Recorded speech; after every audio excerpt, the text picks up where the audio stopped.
Ini dokumen, ini dalam surat khabar. Walaupun kita tahu berjuta pendatang haram, pelancong daripada negara China masuk tidak keluar dalam negara kita ini. 1.2 juta pelancong China yang masuk dalam negara kita.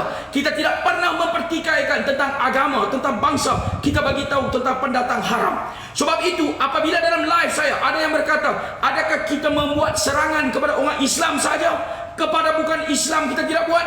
Kita bagi tahu ada di kalangan pendatang haram daripada kaum India yang beragama Hindu, ada di kalangan kaum Cina yang beragama Buddha. Juga kita buat pembongkaran, juga kita buat pendedahan. Ini adalah bukan melibatkan agama, tetapi ia melibatkan pendatang haram dalam negara kita. Kita tidak pernah kaitkan tentang agama dan bangsa. Kita hanya bagi tahu melibatkan hak rakyat kita. Saya nak bagi tahu di sini kepada individu bangsat dan pengkhianat ini. Kita nak bagi tahu di sini. 3 pendatang haram, 3 pendatang asing tanpa izin, 3 pendatang haram warga negara China dicekuk Angkatan Tentera Malaysia selepas memasuki negara ini secara haram dengan menaiki perahu menyeberangi Sungai Golok pada hari Sabtu. Ini melibatkan pendatang haram daripada negara China. Sebab itu kita kaitkan. Adakah kerana kita kaitkan pendatang haram daripada kaum Cina ini, kita ini resis? Pergi mampuslah. Kepada pengkhianat ini pergi mampus. Kita akan buat report polis. Kita akan buat laporan polis. Hang pandai-pandai serbu tempat hang kaitkan PUZ, hang kaitkan zakat Selangor, sedangkan hang bukan orang Islam. Hang adalah kaum India, hang adalah beragama Kristian yang kita dimaklumkan. Kita akan buat laporan polis, tuan-tuan. Kita akan buat laporan polis. Tunggu, kita punya NGO mesti buat laporan polis. Ini melibatkan Cina. Ini melibatkan Cina. Ini pendatang haram yang masuk dalam negara kita ini melibatkan kaum Cina, tuan-tuan, yang masuk dalam negara kita. Adakah mereka semua ini kita pertikaikan tentang agama? Tidak, tuan-tuan. Sebab itu kita bagi tahu ada di kalangan pendatang haram ini kaumnya Cina dan bangsa agamanya Buddha. Saya bagi tahu lagi tu.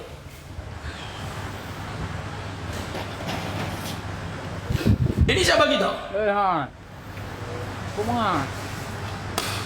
Siapa nak naik kotak, saya akan bagi naik kotak. Tapi saya nak bagi tahu melibatkan kaum India pula.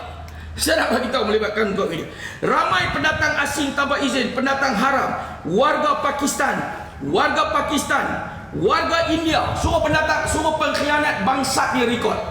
Ramai pendatang asing tanpa izin, warga Pakistan, India masuk ke Malaysia melalui Thailand. Ini melibatkan pendatang haram daripada India, tuan-tuan. Daripada India juga ada pendatang haram. Daripada China juga ada pendatang haram.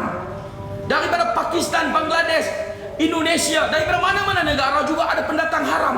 Sebab itu kita bagi tahu apabila kita berdebat, apabila kita berbahas, apabila kita berhujah, ada yang kaitkan kenapa kita cakap tentang pendatang haram ini hanya Melayu saja.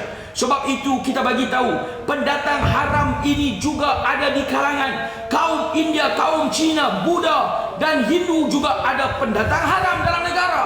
Tetapi kita tidak pernah mainkan sentimen agama melibatkan pendatang haram. Kita tidak pernah mainkan sentimen bangsa melibatkan pendatang haram. Kita tidak pernah mainkan sentimen negara melibatkan pendatang haram. Ini kita nak bagi tahu dengan jelas sebab isu pendatang haram ini melangkaui sempadan bangsa, agama, kaum, warna kulit, tuan-tuan. Ini adalah melibatkan negara. Ini melibatkan undang-undang, tuan-tuan. Sebab itu pengkhianat bangsat ini semua, mereka bukan nak mempertahankan negara, tetapi mereka nak mempertahankan kepentingan diri mereka. Ini, tuan-tuan, ini yang berlaku. Sebab itu saya kaitkan ada pendatang haram daripada kaum India, ada pendatang haram daripada kaum Cina. Mereka ini adalah pendatang haram dalam negara kita. Ini yang kita bagi tahu apa tak puas hatinya. Oh, kerana kita ini Melayu, kita langsung tidak boleh sebut tentang pendatang haram daripada China. Kita langsung tidak boleh sebut tentang pendatang haram daripada India. Apa? Ini hak eksklusif hampa yang ada dalam negara. Kalau melibatkan pendatang haram, kita langsung tidak boleh sebut. Saya nak bagi tahu, jangan bangsat lah, jangan jadi bangsat sebenarnya. Kita akan terus buat laporan polis. InsyaAllah kita juga akan buat laporan polis. Kita tengok ke mana kita boleh bawa kes ini.